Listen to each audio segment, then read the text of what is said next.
سلام دوستان. امروز میخوایم آموزش سامانه لیمز رو ببینیم. چجوری نمونه هامون رو ثبت کنیم و چجوری جواب آزمون رو دریافت کنیم.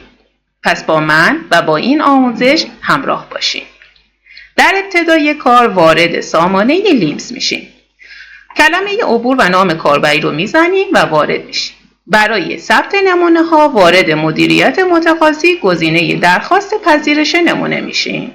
از قسمت پایین افزودن درخواست جدید رو میزنیم و کلیه کادرهایی که ستاره قرمز دارند و همچنین کادر سازنده رو کامل میکنیم.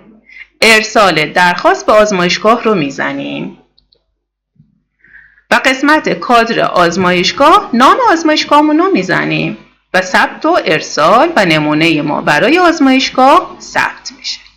و اما برای اینکه جواب آزمون ها رو دریافت کنیم وارد مدیریت کارتابل گزینه کارتابل میشیم.